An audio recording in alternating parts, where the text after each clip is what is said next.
بسم اللہ الرحمن الرحیم۔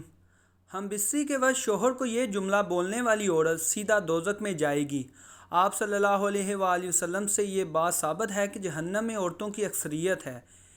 عمران بن حسین بیان کرتے ہیں کہ نبی کریم صلی اللہ علیہ وآلہ وسلم نے فرمایا، میں نے جنت میں جھانکا تو اس میں اکثر لوگ فقراء ہیں، اور میں نے جہنم میں جھانکا تو اس میں اکثر عورتیں تھیں۔ صحیح بخاری شریف میں حدیث نمبر ہے۔ اور اس کے سبب کے متعلق نبی کریم صلی اللہ علیہ وآلہ وسلم سے پوچھا گیا تو آپ نے وہ بھی بیان فرمایا کہ عبداللہ بن عباس رضی اللہ تعالیٰ عنہ نے بیان کرتے ہیں کہ رسول اللہ صلی اللہ علیہ وآلہ وسلم نے فرمایا، مجھے آگ دکھائی گئی تو میں نے آگ جیسا خوفناک منظر کبھی نہیں دیکھا، اور میں نے جہنم میں اکثریت لوگوں عورت کی دیکھی ہے۔ ابو سعید خدری رضی اللہ تعالیٰ عنہ بیان کرتے ہیں کہ نبی کریم صلی اللہ علیہ وآلہ وسلم عید الاضحیٰ یعنی عید الفطر کے عیدگاہ جاتے ہوئے تو عورتوں کے پاس سے گزرے تو فرمانے لگے، ہے عورتوں کی جماعت، صدقہ و خیرات کیا کرو، بے شک مجھے دکھایا گیا ہے کہ تمہاری جہنم میں اکثریت ہے۔ تو وہ کہنے لگے، ہے اللہ کے رسول، اور وہ کیوں؟ تو نبی کریم صلی اللہ علیہ وآلہ وسلم نے فرمایا، تم گالی گلوچ بہت زیادہ کرتی ہو اور خاوند کی نافرمانی کرتی ہو۔ میں نے دین اور عقل میں ناقص تم سے زیادہ کوئی نہیں دیکھا۔ تم میں سے کوئی ایک اچھے بھلے شخص کی عقل خراب کر دیتی ہے۔ وہ کہنے لگی کہ ہے اللہ کے رسول صلی اللہ علیہ وآلہ وسلم، تو ہمارا دین اور ہماری عقل میں نقص کیا ہے؟ تو نبی کریم صلی اللہ علیہ وآلہ وسلم نے فرمایا، کیا عورت کی گواہی نفس اور مرد کے برابر نہیں ہو؟ تو وہ کہنے لگی، کیوں نہیں؟ تو نبی کریم صلی اللہ علیہ وسلم نے فرمایا، تو یہ اس کی عقل کا نقصان ہے کہ جب کسی کو حیض آئے تو وہ نماز اور روزہ نہیں چھوڑتی۔ تو وہ کہنے لگی، کیوں نہیں؟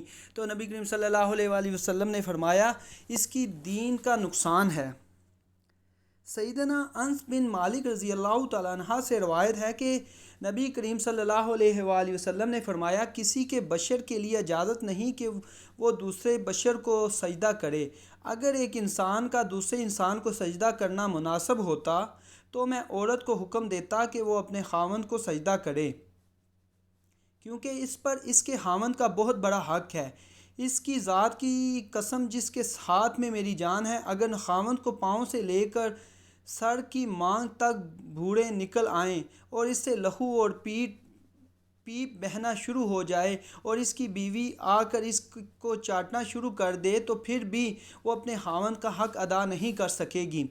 رسول اللہ صلی اللہ علیہ وسلم کے زمانے میں آپ صلی اللہ علیہ وسلم کے صاحبزادے حضرت ابراہیم رضی اللہ عنہ کی انتقال کے بعد سورج گرہن ہو گیا۔ اس زمانے میں لوگوں کا خیال یہ تھا کہ سورج گرہن کسی بڑے آدمی کی وفات یا پیدائش کی وجہ سے ہوتا ہے۔ جیسا کہ ابھی آپ صلی اللہ علیہ وسلم کے بیٹے کی وفات پر ہوا تو آپ صلی اللہ علیہ وسلم نے اس عقیدے کی نفی فرمائی۔ بخاری شریف میں ہے، حضرت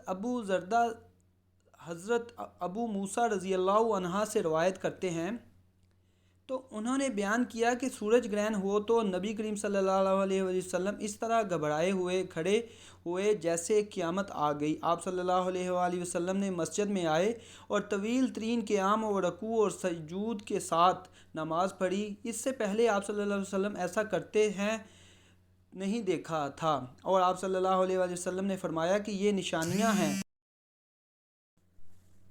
جو اللہ بزرگ اور برتر بھیجتا ہے، یہ کسی کی موت اور حیات کے سبب سے نہیں ہوتا، بلکہ اللہ تعالیٰ اس کے ذریعے اپنے بندوں کو ڈراتا ہے۔ جب تم اس کو دیکھو تو ذکر الہی میں مشغول ہو جاؤ۔ تو آپ صلی اللہ علیہ وآلہ وسلم کا یہ فرمان بہت ہی عمدہ ہے، جب تم اس کو دیکھو تو ذکر الہی اور دعا استغفار کی طرف دوڑو۔ لہٰذا چاند گرہن اور سورج گرہن کے وقت ہمیں تعلیمات نبویہ علیہ صاحب الصلوات و تسلیمات کے مطابق اللہ کی طرف متوجہ ہو کر نماز، دعا اور استغفار میں مشغول ہونا چاہیے۔ یہ صحیح بخاری شریف میں اور یہ نمبر بتایا گیا ہے۔ آپ صلی اللہ علیہ وسلم نے فرمایا، بلا شبہ سورج اور چاند اللہ تعالیٰ کی دو نشانیاں ہیں، انہیں کسی کی موت حیات کی وجہ سے گرہ نہیں لگتا، لہٰذا جب تم یہ صورتحال دیکھو تو اللہ تعالیٰ کو یاد کیا کرو۔ لوگوں نے کہا ہے اللہ کے رسول، ہم نے آپ کو دیکھا تھا کہ آپ نے اپنے قیام کے دوران میں کسی چیز کو پکڑنے کی کوشش کی، پھر ہم نے دیکھا کہ آپ پیچھے ہٹے، آپ نے فرمایا میں نے جنت دیکھی، یا فرمایا مجھے جنت دکھائی گئی تو میں نے اس سے ایک گوشہ لینے کی کوشش کی تھی، اور اگر میں اسے لے لیتا تو تم رہتی دنیا تک اس سے کھاتے رہتے، نیز میں نے آگ دیکھی، میں نے اس جیسا خوفناک منظر کبھی نہیں دیکھا، میں نے جہنم میں زیادہ عورتوں کو دیکھا۔ لوگوں نے کہا ہے اللہ کے رسول صلی اللہ علیہ وآلہ وسلم، کیوں؟ آپ نے فرمایا اپنے کفر کی وجہ سے کہا گیا اور اللہ کے ساتھ کفر کرتی ہیں۔